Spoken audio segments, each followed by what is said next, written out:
Thank you. And first of all, I would like to thank CSR Research Foundation team for inviting me here, and Mr. Deen Dayal Agarwal ji for having the confidence in us. My topic for today is blockchain in compliance ecosystem and vice versa. There is a small presentation with this, so I would like to ask if someone can present that. You can share the screen. Uncle, if you can help. Yeah.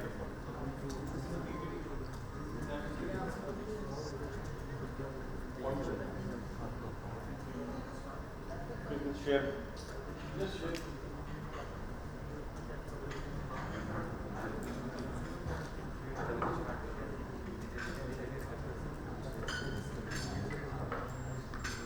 Thank you. Well, blockchain in compliance ecosystem and compliance for blockchain. It's a two-side sword. So one of the panelists I have heard, so people are very much optimistic about technology. And being a law graduate and the engineering graduate, I can say, yes, we can accept the technology, but we have to maintain a balance. So when we talk about compliance in blockchain, so we are talking about the balance. So again, I think by end of today's all sessions, you could be, a graduate in blockchain. So I am just, adding a little bit of salt in that, so that you won't feel like, blockchain is everything. So when we say we are adding technology in our life, so it's like making your house with glasses. When we talk about technology, so we just compromise with the privacy part. So usage of LinkedIn, Facebook, and many other social networks, you have seen you have shared lots of data of yourself, on these internet portals, and anyone can use that data, and blockchain is one of the technology to use that data. So when we talk about compliance, so I will ask simple definition from our wonderful audience.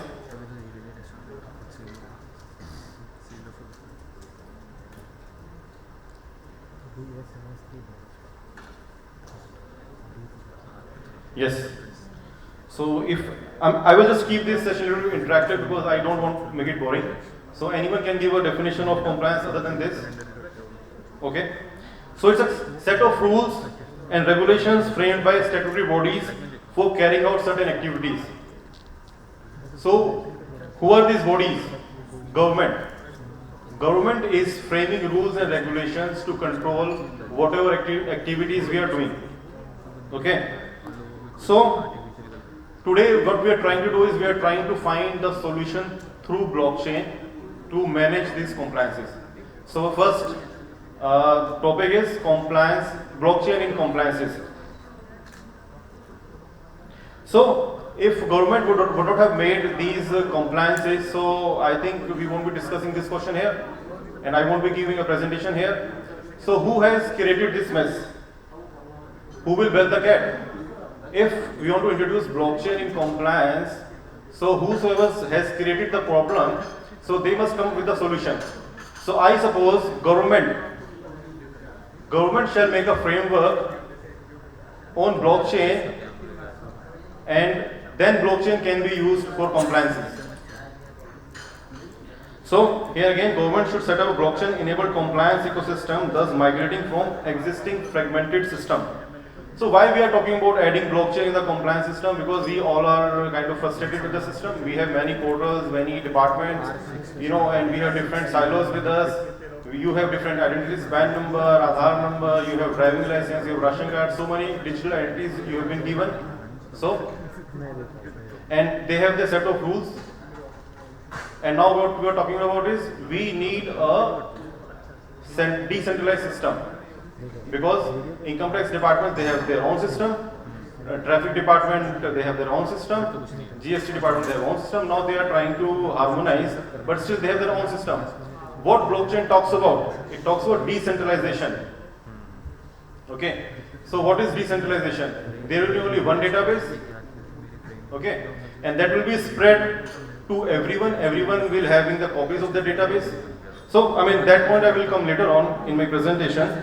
But again, can government do this thing? Are we expecting much from the government? You see, compliance is a very typical subject. It shall not be dealt with just technology. We have to have laws and legislation with us to implement this thing. So can government do this thing? Yes, government can do. Do we have any examples in the past which government has taken the lead in making a robust system? Any answers from the audience? Yes, Aadhaar. Many of our previous panelists have talked about this. I went to a conference of World Bank in 2018 in Namibia. So, Aadhaar system is the biometric digital identity solution, which is 16.9 goal of Sustainable Development Goals of UN. And they're spending huge money across all countries, Pakistan, Bangladesh, every country, and most of the countries in Asia are accepting this thing. But yes, European countries, they are not very much doing much on this thing because they have strict privacy things like GDPR we have seen. So they are very specific about adding technology in the lives of their citizens.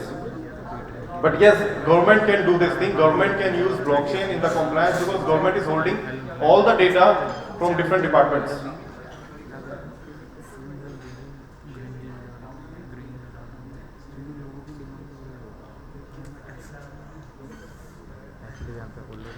Why government should set up? See, I mean, we have seen, I think by now you must have the fair confidence like blockchain is secure. We assume this. So blockchain is secure, so there is no second thought in terms of risk audit and assessment point of view. Government को लगता है भैया blockchain secure है, हम उसको use कर सकते हैं, ठीक है. Next is decentralized. Fundamental and inherent concept of decentralization blockchain can be used as backbone for this compliance ecosystem. हम बात कर रहे हैं हार्मोनाइजेशन की. गवर्नमेंट के डिफरेंट डिपार्टमेंट्स हैं, वीजा के भी हैं, यहाँ के भी हैं, वहाँ के डिफरेंट स्टेट्स के डिपार्टमेंट्स हैं. सब जगह सब एक ही जगह सब डेटाबेस होगा तो आपको बड़ा आसानी हो जाएगी सब अपना कोई भी कॉम्प्लायंस पूरा करने में. Third one is again we are assuming government के पॉइंट ऑफ व्यू से हम सोचते हैं एक बार कोई कॉस्ट इफेक्टिव होगा. अब ब्लॉकचेन आएगी, हम सब यूज करेंगे तो कॉस्ट इफेक्टिव तो होना ही चाहिए, तभी आगे चलेगा. Well, my presentation will not cover की how blockchain can be implemented with the compliance ecosystem. ये मैं यहाँ पे प्रेजेंटेशन का मेरा टॉपिक नहीं है, बट थोड़ा सा हम सोच सकते हैं, we can discuss this. I am just leaving as of now. अच्छा, अगर गवर्नमेंट अगर लीड नहीं करती है, government is not ready for adding blockchain in the compliance ecosystem, what next? Who can do this thing? So government can do this. So ठीक है, it's not government, but private players can also do this. So when we say who are the private players who can do this thing is specific institutions. We have seen the evolution of blockchain is through cryptocurrencies. कहीं ना कहीं मुझे लगता है कि बड़ा उल्टा हुआ है यहाँ पर. चीजें ट्राइड एंड टेस्टेड हो जाती हैं, फिर हम उसको फाइनेंशियल इंस्टीट्यूशन में रखते हैं, वहाँ पे यूज करते हैं. यहाँ पे उल्टा हो गया है. पहले फाइनेंशियल इंस्टीट्यूशन ने इसको अडॉप्ट कर लिया, हम बात कर रहे हैं अपने हेल्थ केयर में लगाने के लिए इसको, या एजुकेशन में यूज करने के लिए, और फाइनेंशियल इकोसिस्टम पूरा इस पर डिपेंडेंट होता जा रहा है. तो कुछ कंसर्न मुझे लगता है कि मतलब कैसे ये मतलब रिवर्स हो गया जनरली एक माइंडसेट के हिसाब से लेके चले तो. So financial institutions they have a kind of a huge liability because they want a secure system, so they can invest on this thing. They have good money, good deep pockets, so they can do this thing and they are doing this. The companies having existing IT infrastructure, they can also adopt blockchain very easily because the learning curve will be less. Third, which I found because of this pandemic, global crisis. So this global crisis pandemic has forced many companies to migrate from their offline system to online system, digital systems. Now they are using ERP, CRM.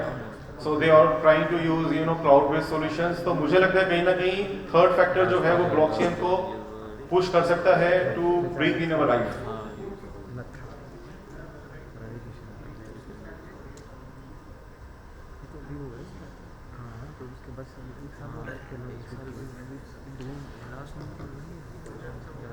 Now the compliance in blockchain.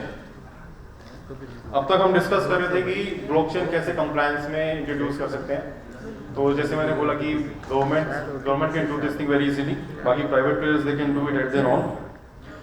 अब जब compliance की बात आती है blockchain के अंदर, do we have enough legislation to handle this technological disruption in our life?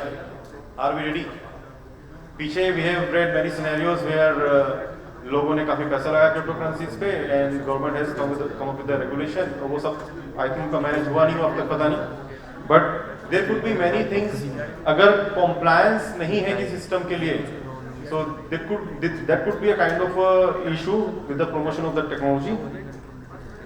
And when we talk about India as a whole, so we are a nation and we have a conservative and safe approach for technology, for new technology. 5G हमारे यहाँ भी आने वाला है, काफ़ी जगह उसकी testing चल रही है. So this time I think the earlier speaker has also said Aadhaar.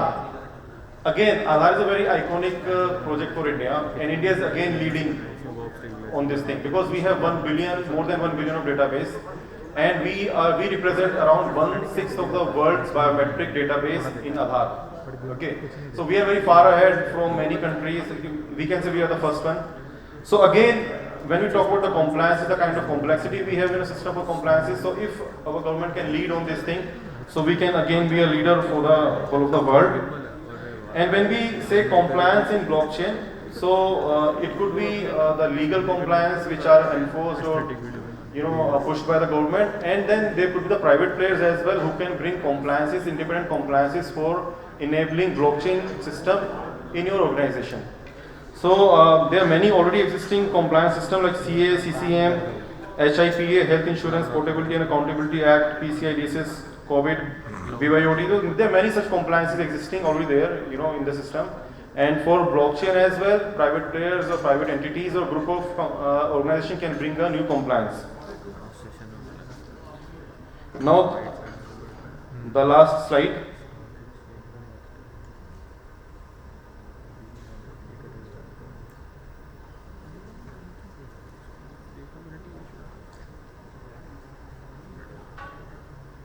Can you just change it from there? Next, compliance.pro. Next. Yes, this one. So, I think we can just see what kind of compliances can be attracted to the blockchain. And since morning you must have heard about distributed ledger technology. It is about having the same copies of the data across many systems, many nodes. Then we have data update, immutable transactions. So when we say you have kept your car outside your home, not in your parking, so now it's open. It's open for thieves to try tricks on your car. So when we have our database open across many nodes, many public networks, so it's open for the people to hack them. At least we are providing an opportunity to hack those databases. Till now we are centralized. RBI has their own system, different bank, say some other bank is having their own system, but when we have a combined system and it's open, so that could be an opportunity for many people to try their tricks. Okay, but we have options like permissionless blockchain, permissioned private blockchains, but again, if you just see the founders' point of view, they want it to be public and open network. So blockchain is only successful if it is open. If we keep it a kind of a private, so I think it won't be that much successful. Second is the data update. We talk about immutable transactions which cannot be changed, but in regular practice we need to update our data. So there's a kind of I think a gap where we have to think about. And the third one is accountability.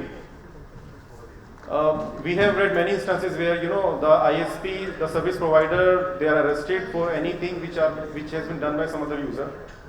So the accountability part, who will be accountable for any fraud in the blockchain ecosystem?